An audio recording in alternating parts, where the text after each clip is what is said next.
ಜೈ ಬಾಬಾ ಸ್ವಾಮಿ. ಹಿಮಾಲಯದ ಸಮರ್ಪಣಾ ಯೋಗ ಭಾಗ 2, ಸಂಚಿಕೆ 27, ಪುಟ ಸಂಖ್ಯೆ 162. ಇವತ್ತಿನ ಗ್ರಂಥ ಪಠಣವನ್ನು ಗುರುವಂದನೆಯೊಂದಿಗೆ ಪ್ರಾರಂಭ ಮಾಡೋಣ.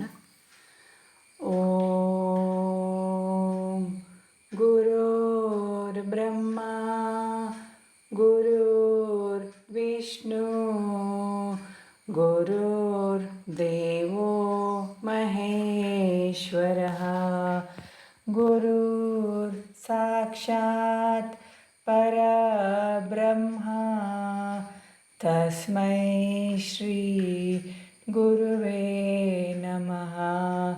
ತಸ್ಮೈ ಶ್ರೀ ಗುರುವೇ ನಮಃ. ತಸ್ಮೈ ಶ್ರೀ ಗುರುವೇ ನಮಃ. ಅವರು ಹೇಳುತ್ತಿದ್ದರು, ಈ ಏನು ಕಾರ್ಯಗತಿಯನ್ನು ನೋಡಿದೆಯೋ ಅದುವೇ ಮಾನವ ಜೀವನದ ವಿಕಾಸದ ರಹಸ್ಯವಾಗಿದೆ. ತಮ್ಮ ಗುರುಗಳಿಂದ ಆತ್ಮಜ್ಞಾನದ ಮೂಲಕ ಚೈತನ್ಯವನ್ನು ಪಡೆಯುವುದು ಮತ್ತು ಅದೇ ಚೈತನ್ಯವನ್ನು ಹಂಚುವುದು, ಇದೇ ಆತ್ಮದ ಉನ್ನತಿಯಾಗಿರುವುದು. ಇದನ್ನು ಬಿಟ್ಟು ಅದಕ್ಕೆ ಬೇರೆ ಯಾವುದೇ ಕಾರ್ಯವೇ ಇಲ್ಲ. ಒಂದೇ ಥರನಾಗಿ ತೆಗೆದುಕೊಳ್ಳುವುದು ಮತ್ತು ಒಂದೇ ರೀತಿಯಲ್ಲಿ ಹಂಚುವುದು. ಈ ಕಾರ್ಯವನ್ನು ಒಂದು ಮಾಧ್ಯಮದ ರೂಪದಲ್ಲಿ ಮಾಡು. ಹಾಗಿದ್ದಾಗ ಮಾತ್ರ ಮೋಕ್ಷವನ್ನು ಪಡೆಯುವ ಸಂಭವವಿದೆ. ಇಲ್ಲಿಯೋ ಒಂದು ಸಸಿ ಇತ್ತು. ನೀನು ಹುಟ್ಟಿನಿಂದಲೇ ಮರವಾಗಿದ್ದೀಯ. ತುಂಬ ಎಲೆಗಳಿವೆ, ಬಹಳ ಕೊಂಬೆಗಳಿವೆ. ಅವುಗಳವರೆಗೂ ಕಳುಹಿಸುವ ಕಾರ್ಯವನ್ನು ನೀನು ಆರಿಸಿಕೊಂಡಿದ್ದೀಯ. ನೀನು ಸ್ವತಃ ಕಾಂಡವಾಗಲು ಒಪ್ಪಿಕೊಂಡಿದ್ದೀಯ. ಹಾಗಿದ್ದರೆ ಇದೇ ಕಾಂಡದ ಕೆಲಸವಾಗಿರುತ್ತದೆ. ಕಾಂಡವು ವಿಕಾಸಗೊಳ್ಳಲು ಏನೂ ಮಾಡಬೇಕಾಗಿರುವುದಿಲ್ಲ. ಗ್ರಹಿಸುವುದು ಹಾಗೂ ಗ್ರಹಿಸುವಂತೆ ಮಾಡುವುದು, ಇದು ಒಂದೇ ಒಂದು ಕೆಲಸವಾಗಿರುತ್ತದೆ. ಈ ರಹಸ್ಯವನ್ನು ತಿಳಿದುಕೊಂಡಾಗ ನಿನ್ನ ಜೀವನವು ಸುಲಭವಾಗಿರುತ್ತದೆ. ನಾವು ನಿರ್ಮಾಣವನ್ನು ಮಾಡುವುದಿಲ್ಲ ಹಾಗೂ ಪಾಲನೆಯನ್ನು ಮಾಡುವುದಿಲ್ಲ. ನಾವು ಏನನ್ನು ಮಾಡುವುದಿಲ್ಲ, ಆದರೆ ಎಲ್ಲವೂ ಆಗಿಬಿಡುತ್ತದೆ. ನೀನೇ ಒಂದು ಮರದ ಕಾಂಡವೆಂದು ತಿಳಿದುಕೋ. ಆಗ ನಿನಗೆ ನಿನ್ನನ್ನು ವಿಕಾಸಗೊಳಿಸುವ ಆಲೋಚನೆಯೂ ಕೂಡ ಬರುವುದಿಲ್ಲ ಹಾಗೂ ನಿನ್ನನ್ನು ನೀನು ವಿಕಾಸಗೊಳಿಸಲು ಪ್ರಯತ್ನವನ್ನು ಮಾಡುವುದಿಲ್ಲ. ಇಂತಹ ಪ್ರಯತ್ನವೇ ನಮ್ಮ ಅಸ್ತಿತ್ವವನ್ನು ಚಿಕ್ಕದಾಗಿಸಿಬಿಡುತ್ತದೆ. ಪ್ರಯತ್ನವನ್ನು ಮಾಡಬೇಡ, ಕೇವಲ ಪ್ರವಾಹವಾಗು. ಪ್ರಯತ್ನವು ನಿನ್ನನ್ನು ಪರಮಾತ್ಮನಿಂದ ಬೇರೆ ಮಾಡುವುದು. ಪ್ರವಾಹವು ಪರಮಾತ್ಮನಲ್ಲಿ ಐಕ್ಯಗೊಳಿಸುವುದು. ಪ್ರವಾಹವಾಗು. ತಿಳಿಯಿತಾ? ನಾನು ಆ ಮುನಿಗೆ ನಮಸ್ಕಾರವನ್ನು ಮಾಡಿದೆ ಮತ್ತು ನೋಡಿದರೆ ಅವರು ಆ ಅತ್ತಿ ಮರದಲ್ಲಿ ಅಂತರ್ಧಾನರಾದರು ಹಾಗೂ ಪ್ರಕಾಶ ಮಾತ್ರ ಉಳಿಯಿತು. ಕೇವಲ ಪ್ರಕಾಶ. ನಾನು ಆ ಪ್ರಕಾಶವನ್ನೇ ನೋಡುತ್ತಿದ್ದೆ. ನಾನು ಧ್ಯಾನದಿಂದ ಎಚ್ಚೆತ್ತಾಗ ಹಳ್ಳಿಯ ಕೆಲವು ಜನರು ಅಲ್ಲಿ ಕುಳಿತಿದ್ದರು. ಅವರು ಹೇಳಿದರು, ಸ್ವಾಮೀಜಿ, ಕಳೆದ 3 ದಿನಗಳಿಂದ ನೀವು ಧ್ಯಾನದಲ್ಲಿದ್ದೀರಿ. ನೀವು ಧ್ಯಾನದಿಂದ ಎಚ್ಚರಗೊಳ್ಳುವುದನ್ನೇ ನಾವು ಕಾದು ನೋಡುತ್ತಿದ್ದೇವೆ. ನನ್ನ ಸ್ಥಿತಿ ಹೇಗಿತ್ತೆಂದರೆ ಯಾವುದೋ ಕನಸನ್ನು ನೋಡುತ್ತಿರುವಂತಿತ್ತು. ನಂತರ ನಾನು ಧ್ಯಾನದಲ್ಲಿ ಪುನಃ ಪ್ರಯತ್ನಿಸಿದರೂ ಕೂಡ ಆ ಸ್ಥಿತಿ ಮತ್ತೆ ಬರಲಿಲ್ಲ. ಆ ದಿನ ನನಗೆ ಅನಿಸಿತು, ನನ್ನ ಒಳಗಿನ ನಾನು ಆ ಉಚ್ಚ ಸ್ಥಿತಿಯನ್ನು ಮತ್ತೆ ಪಡೆಯುತ್ತೇನೆ ಎನ್ನುವಂತಿತ್ತು. ಆದರೆ ಅದು ನನ್ನ ಅಹಂಕಾರವಾಗಿತ್ತು. ವಾಸ್ತವದಲ್ಲಿ ಗುರುಕೃಪೆಯುಂಟಾಗುವುದು ಕೇವಲ ಗುರುವಿನ ಕರುಣೆಯಿಂದ ಮಾತ್ರ ಮತ್ತು ಕರುಣೆಯು ಪರಮೇಶ್ವರನ ಕೃಪೆಯಾಗಿರುತ್ತದೆ. ಅದನ್ನು ಯಾರಾದರೂ ತಮ್ಮ ಇಚ್ಛೆಯಿಂದ ಆಮಂತ್ರಿಸಬಹುದಾ? ಅದನ್ನು ಕರೆಯಬಹುದಾ? ಕೇವಲ ಒಂದು ಉಪಯುಕ್ತವಾದ ಸ್ಥಿತಿಯುಂಟಾದಾಗ ಅದು ಕರುಣೆ ಆಗಿ ಹೋಗುತ್ತದೆ. ಆ ದಿನ ಆ ಸ್ಥಿತಿಯು ಉಂಟಾಗಿರಬಹುದು, ಆದುದರಿಂದ ಅದು ಕರುಣೆಯಾಗಿ ಹೋಗಿತ್ತು. ಈಗ ಮತ್ತೆ ನನ್ನ ಅಹಂಕಾರದಿಂದ ಆ ಸ್ಥಿತಿಯನ್ನು ಪಡೆಯುವ ಪ್ರಯತ್ನವನ್ನು ಎಂದಿಗೂ ಮಾಡುವುದಿಲ್ಲ. ಈಗ ನಾನು ಕೇವಲ ಆ ಅತ್ತಿ ವೃಕ್ಷದಲ್ಲಿದ್ದ ಮುನಿಯು ಹೇಳಿದ ಹಾಗೆ ಮಾತ್ರ ಮಾಡುತ್ತೇನೆ. ಅವರು ಹೇಳಿದ್ದರು, ಕಾಂಡವಾಗಿ ಬಿಡು. ಆದರೂ ಆಗುವುದಾದರೂ ಹೇಗೆ? ಯಾರಾದರೂ ನನ್ನನ್ನು ಕಾಂಡವಾಗಲು ಬಯಸಬೇಕಲ್ಲವ? ನಂತರ ನಾನೇ ಯೋಚಿಸಿದೆ, ನನ್ನನ್ನು ಯಾರು ಕಾಂಡವನ್ನಾಗಿ ಮಾಡಲಾರರೋ ತಮಗೆ ಏನು ದೊರಕಿದೆಯೋ ಅದನ್ನು ಜೀವನದಲ್ಲಿ ಬೇರೆಯವರಿಗೆ ಹಂಚುವುದರಿಂದಲೇ ಕಾಂಡವಾಗಿ ಬಿಡುತ್ತಾರೆ. ಮಾಧ್ಯಮವನ್ನು ಎಂದೂ ಮಾಡಲಾಗುವುದಿಲ್ಲ. ಯಾರು ಹಂಚುವ ಕೆಲಸವನ್ನು ಮಾಡುತ್ತಾರೋ ಅವರು ಮಾಧ್ಯಮವಾಗಿ ಹೋಗುತ್ತಾರೆ. ಅಂದರೆ ದೊರಕುವುದು ಮಹತ್ವವಲ್ಲ ಮತ್ತು ದೊರಕುವುದರ ಮೇಲೆ ನಮಗೆ ಅಧಿಕಾರವಿಲ್ಲ, ಅಥವಾ ದೊರಕುವುದು ನಮ್ಮ ಇಚ್ಛೆಯಂತೆ ಆಗುವುದಿಲ್ಲ, ಅಥವಾ ಪ್ರಯತ್ನ ಮಾಡುವುದರಿಂದ ದೊರಕುವುದಿಲ್ಲ. ಅಂದರೆ ಈ ಆಧ್ಯಾತ್ಮಿಕ ಪ್ರಪಂಚದಲ್ಲಿ ಪ್ರಯತ್ನಕ್ಕೆ ಯಾವುದೇ ಸ್ಥಾನವಿಲ್ಲ, ಏಕೆಂದರೆ ಪ್ರಯತ್ನವು ಶರೀರದಿಂದ ಆಗುತ್ತದೆ ಮತ್ತು ಶರೀರದ ಪ್ರಯತ್ನಕ್ಕೆ ಆಧ್ಯಾತ್ಮಿಕ ಪ್ರಪಂಚದಲ್ಲಿ ಯಾವುದೇ ಸ್ಥಾನವಿಲ್ಲ. ಶಾರೀರಿಕ ಪ್ರಯತ್ನಕ್ಕಾಗಲಿ ಮಾನಸಿಕ ಪ್ರಯತ್ನಕ್ಕಾಗಲಿ ಸ್ಥಾನವಿಲ್ಲ. ಅಂದರೆ ಶರೀರದಿಂದ ಏನೇ ಪ್ರಯತ್ನ ಮಾಡಿದರೂ ಕೂಡ ಏನೂ ಆಗುವುದಿಲ್ಲ, ಹಾಗೂ ಮನಸ್ಸಿನಿಂದ ಬಯಸಿದರೂ ಕೂಡ ಆಗಲು ಆಗುವುದಿಲ್ಲ. ಏನಾದರೂ ಆದರೆ ಅದು ಕೇವಲ ಪವಿತ್ರತೆಯಿಂದ ಆಗುತ್ತದೆ. ಅದು ತಮ್ಮ ಚಿತ್ತದ ಪವಿತ್ರತೆಯಿಂದ. ಅಂದರೆ ಈ ಆಧ್ಯಾತ್ಮಿಕ ಕ್ಷೇತ್ರದ ಆಧಾರವೇ ಚಿತ್ತದ ಪಾವಿತ್ರ್ಯತೆ. ನಾನು ಕೇವಲ ನನ್ನ ಚಿತ್ತವನ್ನು ಪವಿತ್ರವಾಗಿ ಇಟ್ಟಿರಬೇಕಾಗುತ್ತದೆ. ಚಿತ್ತವು ಖಾಲಿಯಾಗಿರಬೇಕು. ಸಂಪೂರ್ಣವಾಗಿ ಖಾಲಿಯಾಗಿದ್ದರೆ ಮಾತ್ರ ಪರಮಾತ್ಮನ ಕರುಣೆ ಸುರಿಯುವುದು. ನಾನು ಕೇವಲ ನನ್ನ ಚಿತ್ತವನ್ನು ಶುದ್ಧವಾಗಿಟ್ಟಿರಬೇಕಾಗುತ್ತದೆ. ಎರಡನೆಯದಾಗಿ, ನನಗೆ ನನ್ನ ಜೀವನದಲ್ಲಿ ಏನು ದೊರಕಿದೆಯೋ ಅದರ ಕಡೆಗೆ ಗಮನ ಹರಿಸದೆ ನಾನು ಬೇರೆಯವರಿಗೆ ಏನು ಸಹಾಯ ಮಾಡಬಲ್ಲೆನೆಂಬ ಕಡೆಗೆ ಗಮನ ಹರಿಸಬೇಕು. ಎಷ್ಟನ್ನು ಕೊಡುವ ಶಕ್ತಿ ಇರುವುದೋ ಮತ್ತು ಕೊಡಬಲ್ಲನೋ ಅಷ್ಟೇ ಪ್ರಾಪ್ತಿಯಾಗುವುದು. ಕೊಡುವ ಸಮಯದಲ್ಲಿ ಪೂರ್ಣವಾಗಿ ಖಾಲಿಯಾಗಿ ಬಿಡುತ್ತೇನೆ ಮತ್ತು ಅವನು ಕೊಟ್ಟೇ ಕೊಡುವನೆಂದು ಪರಮಾತ್ಮನ ಮೇಲೆ ಸಂಪೂರ್ಣವಾಗಿ ವಿಶ್ವಾಸವನ್ನಿಟ್ಟಾಗ ಮಾತ್ರ ಸಾಧ್ಯ. ಜೀವನದಲ್ಲಿನ ಈ ಮಾರ್ಗದರ್ಶನವನ್ನೇ ನಾನು ಅತ್ತಿ ವೃಕ್ಷದಲ್ಲಿದ್ದ ಮುನಿಯಿಂದ ಧ್ಯಾನದಲ್ಲಿ ಪಡೆದಿದ್ದು. ಹಾಗೂ ಆಗ ಅಲ್ಲಿ ಮೈಲುಗಳವರೆಗೆ ಸುತ್ತಮುತ್ತಲೂ ಯಾವುದೇ ಅತ್ತಿ ಮರಗಳಿರಲಿಲ್ಲ. ನಾನು ಇಂದಿನಿಂದಲೇ ಬೇರೆಯವರಿಗೆ ಏನು ಸಹಾಯ ಮಾಡಬಲ್ಲನೋ ಅದನ್ನೇ ಮಾಡುತ್ತೇನೆಂಬ ನಿರ್ಣಯವನ್ನು ಮಾಡಿದೆ. ಮತ್ತು ಸಹಾಯವನ್ನು ಮಾಡುವುದು ನನ್ನ ಕಾರ್ಯವಲ್ಲ, ಸಹಾಯವನ್ನು ಪರಮಾತ್ಮನೇ ಮಾಡುತ್ತಾನೆ. ನಾನು ಕೇವಲ ಒಂದು ಮಾಧ್ಯಮವಾಗಿದ್ದೇನೆ, ಒಂದು ವೃಕ್ಷದ ಕಾಂಡವಾಗಿದ್ದೇನೆ. ಅದರ ಬೇರುಗಳಿಂದ ಶಕ್ತಿಯನ್ನು ಗಳಿಸಿ ಎಲೆ ಮತ್ತು ಕೊಂಬೆಗಳಿಗೆ ಕೊಡುತ್ತಿರುತ್ತೇನೆ. ಅಂದರೆ ಅಂತರಂಗದಲ್ಲಿ ಏನು ಶಕ್ತಿಗಳಿವೆಯೋ ಅದನ್ನು ಎಷ್ಟು ಉಪಯೋಗ ಮಾಡುತ್ತಿದ್ದಾನೆಂಬುದರ ಮೇಲೆಯೇ ಎಷ್ಟು ಪ್ರಾಪ್ತಿಯಾಗುವುದೆಂಬುದು ನಿರ್ಧಾರವಾಗುತ್ತದೆ.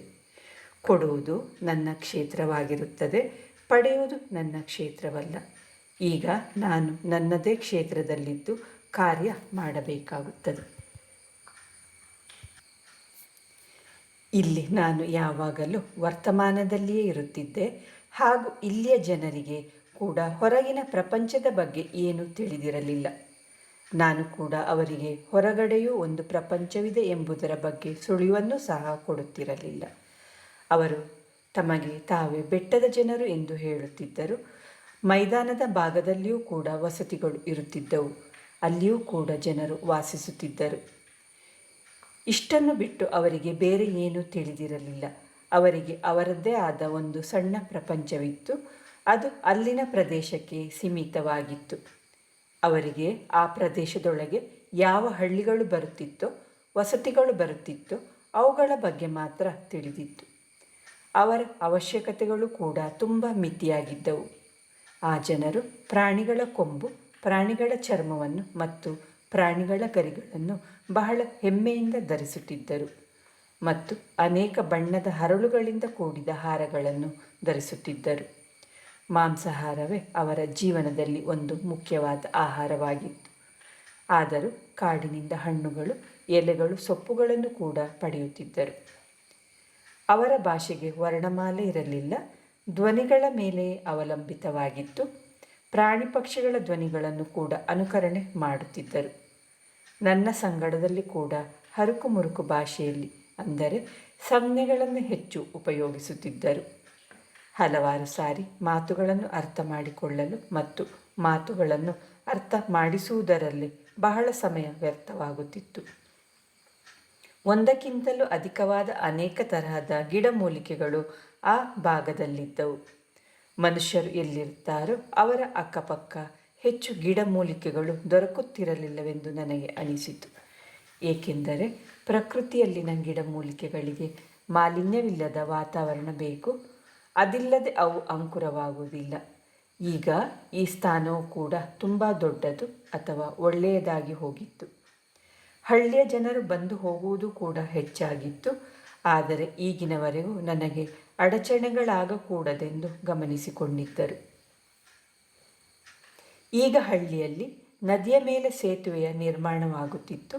ಗಿಡಗಳ ಬಳ್ಳಿಗಳಿಂದ ಹಗ್ಗಗಳನ್ನು ಮಾಡಿಕೊಂಡು ಮಧ್ಯದಲ್ಲಿ ಬಿದಿರಿನ ಪಟ್ಟಿಗಳನ್ನು ಹರಡಿ ಅದರ ಮೇಲೆ ಬಿದಿರಿನ ದಪ್ಪವಾದ ಚಾಪೆಯನ್ನು ಕಟ್ಟಿ ಸೇತುವೆ ನಿರ್ಮಾಣದ ಕೆಲಸ ನಡೆಯುತ್ತಿತ್ತು. ಮತ್ತು ಇನ್ನೊಂದು ವಿಶೇಷವಾದ ಸಂಗತಿ ಎಂದರೆ ಈ ಕಾರ್ಯದಲ್ಲಿ 2 ಹಳ್ಳಿಗಳ ಜನರು ಕೂಡಿಕೊಂಡು ಕೆಲಸ ಮಾಡುತ್ತಿದ್ದರು. ನಾನು ನದಿಯ ದಡದ ಹತ್ತಿರ ಹೋದಾಗ ಅವರು ಹೇಳಿದರು, ಸ್ವಾಮೀಜಿ, ಈ ಸೇತುವೆಯು ನೀವು ಹೋಗಿ ಬರುವುದಕ್ಕೋಸ್ಕರ ಕಟ್ಟುತ್ತಿದ್ದೇವೆ. ಇದರಿಂದ ನೀವು ಇಷ್ಟಪಟ್ಟಾಗ ಹೋಗಬಹುದು ಮತ್ತು ಇಷ್ಟಪಟ್ಟಾಗ ಬರಬಹುದು. ಸೇತುವೆಯ ನಿರ್ಮಾಣದಲ್ಲಿ ಎಲ್ಲ ಕಡಿಮೆ ತೂಕದ ವಸ್ತುಗಳ ಆಸರೆಯನ್ನು ಪಡೆಯಲಾಗುತ್ತಿತ್ತು. ಅವು ಭಾರವಿರಲಿಲ್ಲ. ಇದು ಒಳ್ಳೆಯ ವಿಷಯವೇ ಆಗಿತ್ತು. ಆದರೆ ಎಷ್ಟು ಗಟ್ಟಿ ಮುಟ್ಟಾಗಿರುವುದೆಂಬುದರ ಬಗ್ಗೆ ನನಗೆ ಸಂಶಯವಿತ್ತು. ಆದರೆ ಆ ಜನರಿಗೆ ತಮ್ಮ ಹಗ್ಗಗಳ ಮೇಲೆ ನಂಬಿಕೆ ಇತ್ತು ಮತ್ತು ನಿಮಗೋಸ್ಕರ ಕಟ್ಟುತ್ತಿದ್ದುದರಿಂದ ನೀವು ಅದು ಮುರಿದು ಬೀಳಲು ಬಿಡುತ್ತೀರಾ ಎಂಬ ಶ್ರದ್ಧೆಯೂ ಇತ್ತು. ನಾನು ಮನಸ್ಸಿನಲ್ಲಿಯೇ ಪರಮಾತ್ಮನಲ್ಲಿ ಪ್ರಾರ್ಥನೆ ಮಾಡಿದೆ, ಹೇ ಪರಮಾತ್ಮ, ಇವರು ನನ್ನ ಮೇಲಲ್ಲ, ನನ್ನ ಮಾಧ್ಯಮದ ಮೂಲಕ ನಿನ್ನ ಮೇಲೇ ವಿಶ್ವಾಸ ಮಾಡುತ್ತಿದ್ದಾರೆ. ಅವರ ವಿಶ್ವಾಸಕ್ಕೆ ಭಂಗವಾಗಲು ಬಿಡಬೇಡ. ಹೇ ಪರಮಾತ್ಮ, ಯಾವುದೇ ಮನುಷ್ಯನು ಯಾವುದೇ ಇತರ ಮನುಷ್ಯನಲ್ಲಿ ವಿಶ್ವಾಸವನ್ನು ಇಡುತ್ತಾನೋ ಆಗ ವಾಸ್ತವವಾಗಿ ಆ ಮನುಷ್ಯನ ದೇಹದ ಮೇಲೆ ಸ್ವಲ್ಪವೇ ವಿಶ್ವಾಸವಿಡುತ್ತಾರೆ. ಅವರು ವಿಶ್ವಾಸವಿಡುವುದು ಅವನ ಒಳ್ಳೆಯ ಗುಣಗಳ ಮೇಲೆ ಮತ್ತು ಮನುಷ್ಯನ ಗುಣಗಳು ನಿನ್ನ ಕೃಪೆಯ ಪ್ರಸಾದವೇ ಆಗಿದೆ. ಯಾವುದೇ ಮನುಷ್ಯನು ಇನ್ನೊಬ್ಬನ ಮೇಲೆ ವಿಶ್ವಾಸವನ್ನಿಟ್ಟಿದ್ದಾನೆ ಅಂದರೆ ಅವನು ನಿನ್ನ ಮೇಲೆ ವಿಶ್ವಾಸವನ್ನಿಟ್ಟಿರುತ್ತಾನೆ. ಹೇ ಪರಮಾತ್ಮ, ಈ ಪ್ರಪಂಚದಲ್ಲಿ ಯಾರು ಯಾರ ಮೇಲಾದರೂ ಸರಿ ನಂಬಿಕೆಯನ್ನಿಡುತ್ತಾರೋ ಅವರೆಲ್ಲ ನಂಬಿಕೆಗಳನ್ನು ಉಳಿಯುವಂತೆ ಮಾಡು. ಹೇ ಪರಮಾತ್ಮ, ಮನುಷ್ಯನಿಗೆ ಇನ್ನೊಬ್ಬರ ವಿಶ್ವಾಸವನ್ನು ಗ್ರಹಿಸುವಷ್ಟು ಸಾಮರ್ಥ್ಯವಿಲ್ಲ. ಇನ್ನೊಬ್ಬರ ಮೇಲಿಡುವ ವಿಶ್ವಾಸವು ನಿನ್ನ ಕೃಪೆಯಿಂದಲೇ ಆಗುವುದು. ಹೇ ಪರಮಾತ್ಮ, ಈ ಪ್ರಪಂಚದಲ್ಲಿ ಒಳ್ಳೆಯತನ ಬೆಳೆಯಲು ಅವರು ಇನ್ನೊಬ್ಬರ ಮೇಲಿಟ್ಟಿರುವ ನಂಬಿಕೆ ಕುಸಿಯದಿರುವುದು ಅವಶ್ಯವಾಗಿದೆ. ಇವರು ನನ್ನ ಮೇಲೆ ಏನು ನಂಬಿಕೆಯನ್ನಿಟ್ಟಿರುವರೋ ಅದು ಕೂಡ ನಿನ್ನ ಕೃಪೆಯ ಕಾರಣವೇ ಆಗಿದೆ. ಅದು ಮುರಿಯಲು ಬಿಡಬೇಡ. ನಾನು ನನ್ನ ಮನಸ್ಸಿನಲ್ಲಿಯೇ ಅವರ ಸೇತುವೆ ಮುರಿಯದಂತೆ ಪ್ರಾರ್ಥನೆ ಮಾಡಿದ್ದೆ. 8 ದಿನಗಳ ಪ್ರಯತ್ನಗಳಿಂದ ಆ ಸೇತುವೆ ನಿರ್ಮಾಣವಾಯಿತು.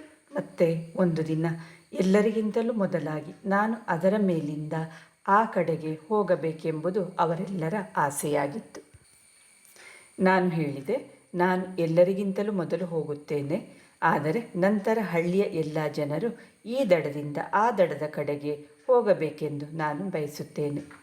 ನಾವೆಲ್ಲರೂ ಸೇರಿ ಆ ಕಡೆ ಊಟವನ್ನು ಮತ್ತು ನೃತ್ಯವನ್ನು ಮಾಡೋಣ, ಹಬ್ಬವನ್ನು ಆಚರಿಸೋಣ. ಎಲ್ಲರೂ ಇದಕ್ಕೆ ಒಪ್ಪಿಕೊಂಡರು. ನಂತರ ನಾನು ಆ ಸೇತುವೆಯ ಮೇಲಿನಿಂದ ಆ ಕಡೆಯ ಭಾಗಕ್ಕೆ ಹೋದಾಗ ಅಲ್ಲಿನ ಜನರು ನಗಾರಿ ಮತ್ತು ವಾದ್ಯಗಳನ್ನು ನುಡಿಸಿ ನನ್ನನ್ನು ಸ್ವಾಗತ ಮಾಡಿದರು.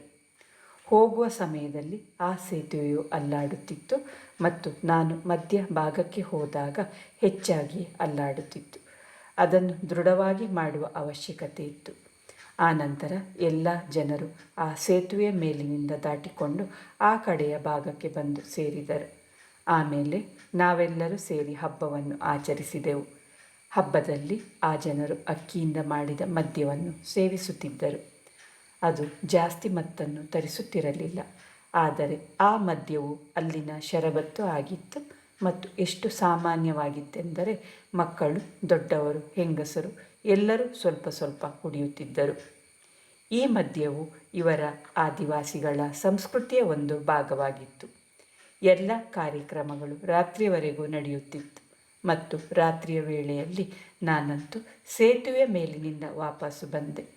ಆದರೆ ಉಳಿದ ಎಲ್ಲ ಜನರು ದೋಣಿಗಳಿಂದ ಬಂದರು, ಏಕೆಂದರೆ ಒಬ್ಬ ವ್ಯಕ್ತಿಯು ಇನ್ನೊಂದು ಕಡೆಗೆ ಹೋಗಿ ಸೇರುವವರೆಗೂ 2ನೇ ವ್ಯಕ್ತಿ ಆ ಸೇತುವೆ ಮೇಲೆ ಹೋಗಲು ಆಗುತ್ತಿರಲಿಲ್ಲ. ಜೈ ಬಾಬಾ ಸ್ವಾಮಿ. ಇವತ್ತಿನ ಗ್ರಂಥ ಪಠಣವನ್ನು ಮುಕ್ತಾಯಗೊಳಿಸುತ್ತಿದ್ದೇನೆ. ಶಾಂತಿ ಪಾಠ. ಓಂ ದ್ಯೋ ಶಾಂತಿ ಅಂತರಿಕ್ಷಗುಂ ಶಾಂತಿ ಪೃಥ್ವೀ ಶಾಂತಿ ಆಪಃ ಶಾಂತಿ ಔಷಧಯಃ ಶಾಂತಿ ವನಸ್ಪತಯಃ ಶಾಂತಿ ವಿಶ್ವೇ ದೇವಃ ಶಾಂತಿ ಬ್ರಹ್ಮ ಶಾಂತಿ ಸರ್ವಗುಂ ಶಾಂತಿ ಶಾಂತಿರೇವ ಶಾಂತಿ ಸಾ ಮಾಂ ಶಾಂತಿರೇಧಿ. ಓಂ ಶಾಂತಿ ಶಾಂತಿ ಶಾಂತಿ ಸರ್ವರಿಷ್ಟ ಸುಶಾಂತಿರ್ಭವತು.